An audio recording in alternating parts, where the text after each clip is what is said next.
Hello and welcome to our week 48 video in our Through My Bible in 1 Year series here at St. John's.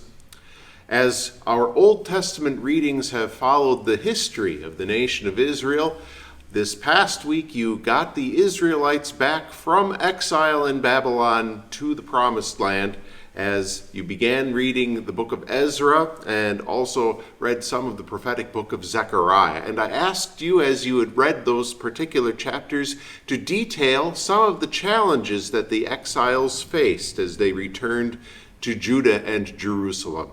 Some of them were spelled out quite clearly in the chapters that we read. The exiles faced opposition from the people who had settled the land after the exile. The Babylonians had moved other people in, and these people opposed the Jews as they came back and started working on rebuilding the temple. At first they tried to co-opt the building of the temple, but the Jews rightly said, no, this is our work, our land, and our doing as we worship our God. And they faced an armed resistance. Also, they would face the temptation to focus more on their own comfort and security than on their connection with God. As they were moving from the place of exile back to the Promised Land, well, they had no homes to move back into. They had to build places for themselves to live, and taking care of their own basic needs would sometimes be a stumbling block for them in remembering why it was that they were there in the first place. Also, as especially the prophet Zechariah would warn again and again, through the mouth of God, as God put his words into Zechariah's pen, the people would be tempted to commit those same sins that had caused God to send their ancestors into exile in the first place. Sins of complacency, sins of idolatry. And it's notable how in the first couple chapters of Zechariah, God really rails against complacency as a sin that he detests. And that theme comes up again in our New Testament readings as well. And as you continued through the end of the Gospel of John, you also began the first 4 chapters of John's first epistle as well.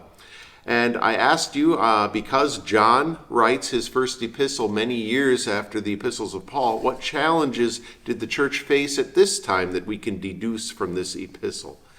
The way John writes, it seems as if the church, now several generations after the time of Christ, has become institutionalized to a certain extent, and they are making concessions to coexist with the world. And when you make concessions to coexist with the world, you end up compromising the truth in some ways. And that comes back a little bit later, too. Again, we have complacency. Complacency is a sin that we'll see also as we begin to read Revelation as well. And complacency was leading to the sin of lovelessness among Christians. And finally, false teachings were causing divisions and leading people away from their focus on Jesus during this time too, and John had to address that. But it's notable too that John does so in such a wonderfully evangelical way in those first 4 chapters of 1 John, always pointing to the love of God and using that as the reason to motivate the people then to love God and each other in return. As you move on this week, you're going to tackle chapters from all sorts of different books of the Bible. You're going to be reading from Ezra. You're going to continue with some in Zechariah. You're going to read some of the book of Esther. You're going to read the rest of 1 John and then all of 2 John and 3 John and into Revelation as well, along with tackling 3 Psalms as well. It's an awful lot of varied ground that you'll be covering this week. But I'd ask you to focus especially on those chapters in the Old Testament that you read from Ezra. Ezra details the investigation of King Darius into King Cyrus's decree.